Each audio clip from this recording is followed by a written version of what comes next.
আসসালামু আলাইকুম, স্বাগত জানাচ্ছি আরটিভির মধ্যাহ্নের সংবাদে। এই সময় আপনাদের সঙ্গে আছি আমি ফাহমিদা সালাম।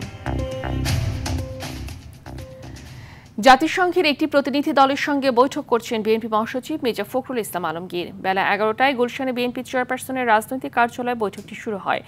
বৈঠকে বিএনপি মহাসচিব ছাড়াও দেশের দলের স্থায়ী কমিটির সদস্য আমির খসরু মাহমুদ চৌধুরী, বিএনপি ভারপ্রাপ্ত চেয়ারম্যান পররাষ্ট্র বিষয়ক উপদেষ্টা হুমায়ুন কবির, পররাষ্ট্র নীতি বিষয়ক বিশেষ সহযোগী উপদেষ্টা কমিটির সদস্য শ্যামা ওবায়েদ। বৈঠকে প্রতিনিধি দলের পক্ষে আছেন ঢাকাস্থ জাতিসংঘ আবাসিক সমন্বয়কারী গোয়েন লুইস ও ঢাকাস্থ জাতিসংঘ আবাসিক সমন্বয়কারী অফিসের সিনিয়র হিউম্যান রাইটস অ্যাডভাইজার হুমা খান।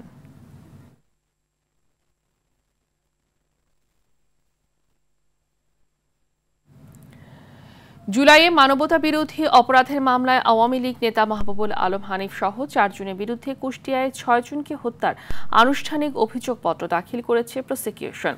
আন্তর্জাতিক অপরাধ ট্রাইব্যুনাল 2-এ মামলাটির অভিযোগ আমলে নেওয়ার শুনানি হবে আজ। এছাড়া জুলাই আগস্টের আন্দোলনে রাজধানীর চাংখারপুলে শহীদ আনাজ সহ 6 জনকে গুলি করে হত্যার ঘটনায় করা মানবতা বিরোধী অপরাধ মামলার 9ম দিনের সাক্ষ্য গ্রহণ আজ। ট্রাইব্যুনাল 1-এ হবে সাক্ষ্য গ্রহণ, যেখানে 3 জনের সাক্ষ্য নেওয়া হবে বলে জানিয়েছে প্রসিকিউশন।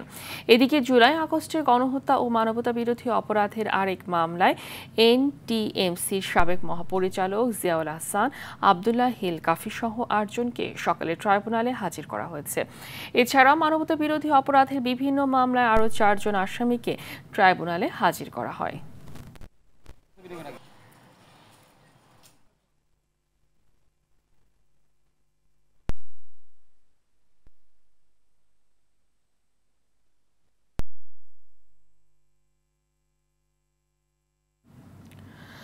দর্শক, এই মুহূর্তে আন্তর্জাতিক অপরাধ ট্রাইব্যুনাল থেকে সরাসরি যুক্ত হচ্ছেন সহকর্মী জিএম মাহমুদ।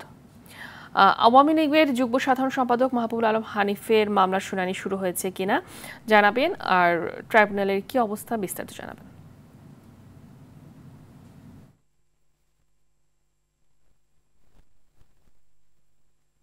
অভিযোগ গঠনের বা অভিযোগ গঠন আমলে নেওয়া হবে কিনা এই বিষয়ে শুনানি কিন্তু শুরু হয়ে গেছে। আন্তর্জাতিক অপরাধ ট্রাইব্যুনাল 2-এ আনুষ্ঠানিকভাবে প্রসিকিউশন থেকে এই অভিযোগ সকালে দাখিল করা হয়।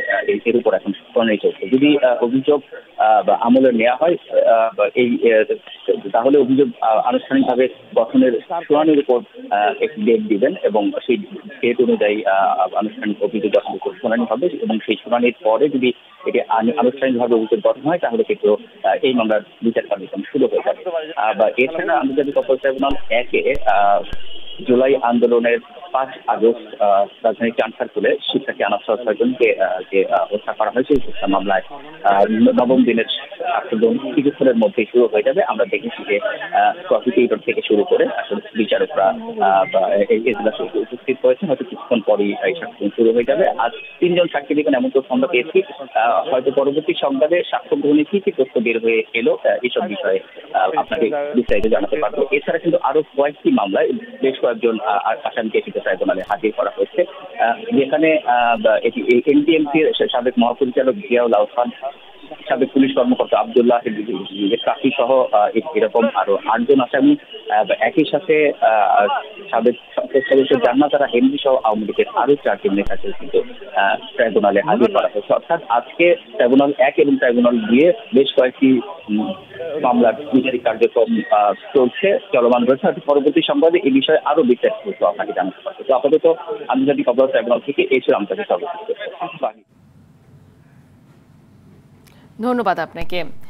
জুলাই জাতীয় সনদের সংবিধান সম্পর্কিত প্রস্তাবগুলো বাস্তবায়নের পদ্ধতি নিয়ে আবার রাজনৈতিক দলগুলোর সঙ্গে আলোচনা শুরু করেছে জাতীয় ঐক্যমত্য কমিশন। আজ মূলত সনদ বাস্তবায়নের উপায় নিয়ে দলগুলোর মতপার্থক্য কতটা কমেছে তা শুনতে চাইবে কমিশন। দলগুলো চাইলে বিশেষজ্ঞদের সুনির্দিষ্ট ও পরিমার্জিত পরামর্শগুলো প্রস্তাব আকারে তুলে ধরবে ঐক্যমত্য কমিশন। রাজধানী ফরেন সার্ভিস একাডেমিতে রাজনৈতিক দলের সঙ্গে বৈঠকের শুরুতে কমিশনের সহসভাপতি অধ্যাপক আলী রিয়াজ বলেন, 15 অক্টোবরের আগে বৈঠক শেষ করতে চায় কমিশন। রাজনৈতিক দল একমত হলে বিশেষজ্ঞ দলের সঙ্গে বৈঠক করবে না বলেও জানান আলী রিয়াজ। এর আগে সকালে অন্তর্বর্তী সরকারের প্রধান উপদেষ্টা ও ঐক্যমত্য কমিশনের সভাপতি অধ্যাপক মোহাম্মদ ইউনূসের সঙ্গে বৈঠক করেন কমিশনের সদস্যরা। আমরা অনুঘটকের কাজ করছি এবং আমাদের পক্ষ থেকে যে প্রস্তাবগুলো সেগুলো আমরা বিশেষজ্ঞ কমিটির সাথে আলাপ আলোচনা করে এবং আপনাদের যে মতামত সেই মতামতের প্রতিফলন ঘটিয়ে একাধিকবার উপস্থাপন করেছি। তারই প্রেক্ষাপটে বিভিন্নভাবে আলোচনা হয়েছে এবং সেই আলোচনার এক পর্যায়ে আসলে আপনাদের পক্ষ থেকে যে অনুরোধ, যেটাকে আমরা মনে করেছি অত্যন্ত গুরুত্বপূর্ণ একটি অনুরোধ, একটু সময় নিয়ে আপনাদের পারস্পরিক আলোচনাগুলোকে অগ্রসর করা। দর্শক, এই মুহূর্তে রাজধানী ফরেন সার্ভিস একাডেমি থেকে সরাসরি যুক্ত হচ্ছেন সহকর্মী খান আলামিন। ঐকমত্য কমিশনের আলোচনা নিয়ে বিস্তারিত কি তথ্য আছে আপনার কাছে, জানাবেন।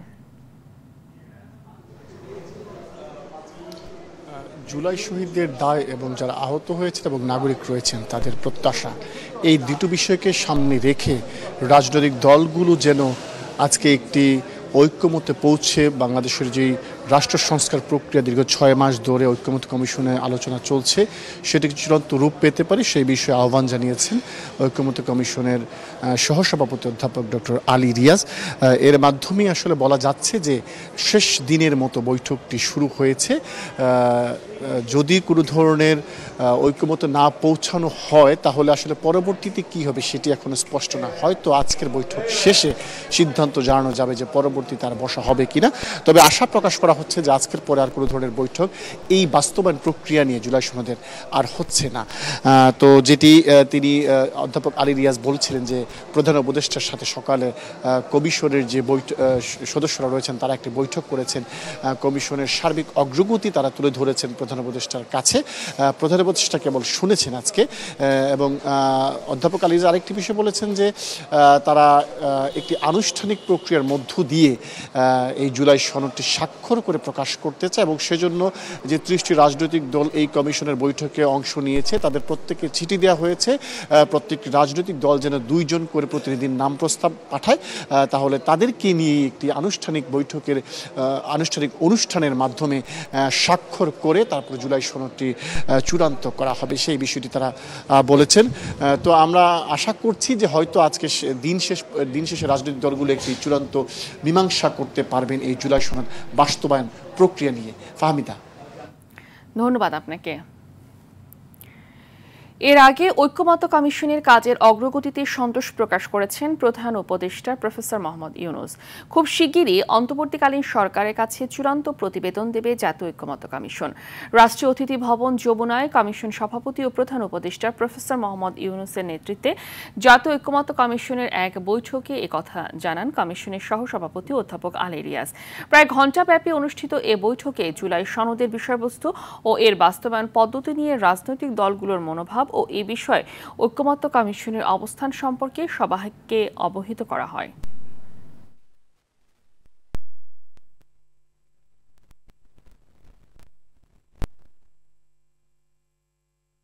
রাজশাহী বিশ্ববিদ্যালয় কেন্দ্রীয় ছাত্র সংসদ, হল সংসদ ও সিনেটে ছাত্র প্রতিনিধি নির্বাচনে প্রার্থীদের প্রচারণার নতুন সময়সূচি নির্ধারণ করা হয়েছে। সকাল 8টা থেকে 14 অক্টোবর রাত 12টা পর্যন্ত প্রচারণা চালাতে পারবেন প্রার্থীরা। প্রধান নির্বাচন কমিশনার এফ নজরুল ইসলাম স্বাক্ষরিত এক বিজ্ঞপ্তিতে এ তথ্য জানানো হয়। এ বিষয়ে আকসুর কোষাধ্যক্ষ ও প্রধান রিটার্নিং কর্মকর্তা সিতাউর রহমান বলেন, আগে প্রতিদিন সকাল 10টা থেকে রাত 10টা পর্যন্ত প্রচারণা চালানো যেত। নতুন সময়সূচি অনুযায়ী সকাল 8টা থেকে রাত 10টা পর্যন্ত প্রচারণার সময় নির্ধারণ করা হয়েছে। শুধু শেষ দিন অর্থাৎ 14 অক্টোবর রাত 12টা পর্যন্ত প্রচারণা চালাতে পারবেন প্রার্থীরা।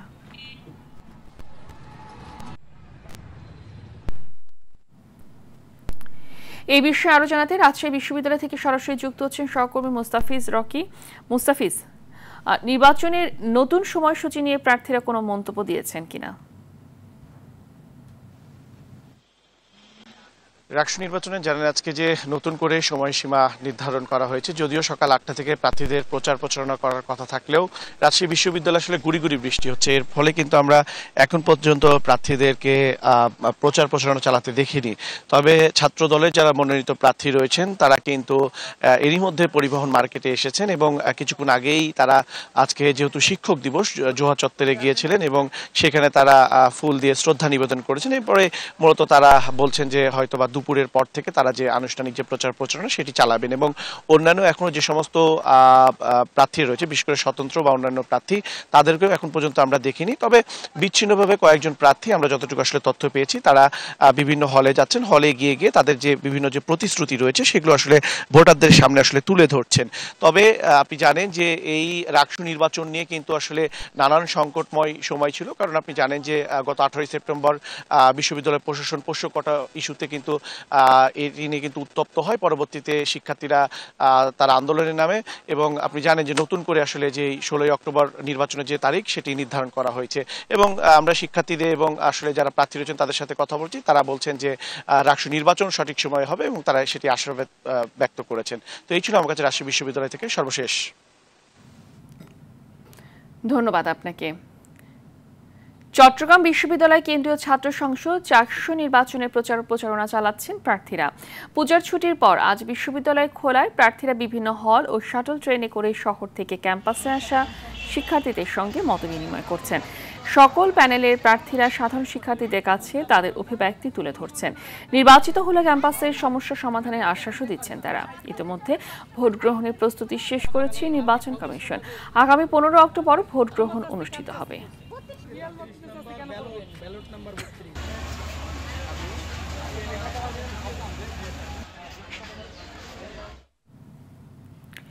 এই বিষয়ে আরো জানাতে চট্টগ্রাম থেকে সরাসরি যোগ দিচ্ছেন সহকর্মী সাইফুল মাহমুদ। সাইফুল, ভোটের প্রচারে প্রার্থীরা কি কি প্রতিশ্রুতি দিচ্ছেন?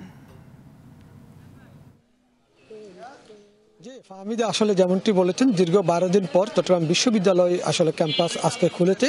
ক্যাম্পাস খোলার সাথে সাথেই কিন্তু আসলে যেই নির্বাচনী আমেজ সেটা কিন্তু তৈরি হয়েছে। আমরা আপনাদেরকে আসলে দেখানোর চেষ্টা করছি, এখানে একটি স্বতন্ত্র প্যানেল তারা কিন্তু দাঁড়িয়ে আছে। তারা কিন্তু তাদের যেই কিছুক্ষণ পরে তারা কিন্তু আসলে সাংবাদিকদের সাথে ব্রিফিং করবে এবং তারা তাদের যেই প্রার্থীটা আছে সেটা পরিচয় করিয়ে দিবেন এবং একই সাথে তারা তাদের নির্বাচনী যেই ইশতেহার সেটাও কিন্তু তারা ঘোষণা করবেন এবং কিছুক্ষণের মধ্যে হয়তো তারা এটি করবেন।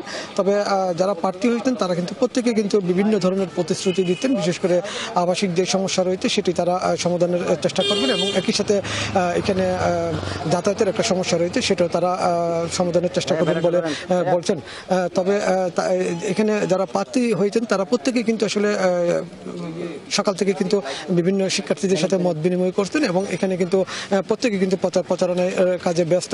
তবে একটা বিষয় জানা রেখে সেটি হচ্ছে চট্টগ্রাম বিশ্ববিদ্যালয় কিন্তু 2200 একর জমির উপরে, সেজন্য কিন্তু এক একটা বিভাগ থেকে এক একটা বিভাগের দূরত্ব কিন্তু খুবই বেশি, যার কারণে প্রচারণা চালাতেও কিন্তু সবাইকে হিমশিম খেতে হতে এক একটা বিভাগ থেকে আরেকটা বিভাগে যেতে কিন্তু 5 থেকে 10 মিনিট সময় লাগে এবং সেটা কিন্তু হয় সিএনজি নাহলে অটোতে করে যেতে হয়। তবে নির্বাচন সুষ্ঠু করার জন্য প্রার্থীরা কিন্তু নির্বাচন কর্তৃপক্ষ কিন্তু সম্পূর্ণ প্রস্তুতি নিয়ে রেখেছেন এবং এখানে যারা প্রার্থী আছেন তারাও কিন্তু খুবই খুশি, যেহেতু দীর্ঘ 35 বছর এই চাকসু নির্বাচন হতে এবং প্রত্যেকেই কিন্তু আসলে জিতার ব্যাপারে আশাবাদী। এই ছিল আমার কাছে নির্বাচনী প্রচারণা নিয়ে সর্বশেষ সংবাদ চাকসু থেকে। ধন্যবাদ আপনাকে। দেশের 2 জেলায় আলাদা ঘটনায় 2 জন নিহত ও 15 জন আহত হয়েছে। ঢাকা মাওয়া এক্সপ্রেসওয়েতে দাঁড়িয়ে থাকা একটি যাত্রীবাহী বাসের পিছনে আরেকটি বাস ধাক্কা দিলে ঘটনাস্থলে 1 জন নিহত হয়েছে। এই দুর্ঘটনা আহত হয়েছে অন্তত আরও 5 জন। সকাল 9টার দিকে মুন্সিগঞ্জের সিরাজদিখান উপজেলার চলতিপাড়া এলাকায় দুর্ঘটনা ঘটে। এদিকে মাদারীপুরে যাত্রীবাহী বাস ও ট্রাকের মুখোমুখি সংঘর্ষে 1 জন নিহত হয়েছে। এই ঘটনা আহত হয়েছে অন্তত 10 জন। গেল রাত 12টার দিকে ঢাকা বরিশাল মহাসড়কের সদর উপজেলার সমাদ্দার এলাকায় এই ঘটনা ঘটে।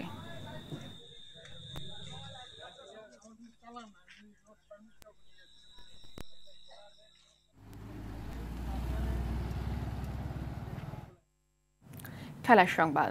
হোয়াইট ওয়াশের লক্ষ্যে আজ আফগানিস্তানের বিপক্ষে তৃতীয় টি-20তে মাঠে নামবে বাংলাদেশ। শারজাতে ম্যাচটি শুরু হবে বাংলাদেশ সময় রাত 8:30টায়।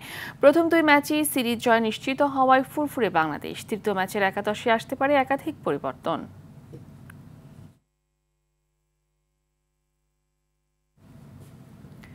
মধ্যাহ্নের সংবাদ এই পর্যন্তই। দুপুরের সংবাদ 2:45টায় দেখার আমন্ত্রণ রইল। ধন্যবাদ সবাইকে।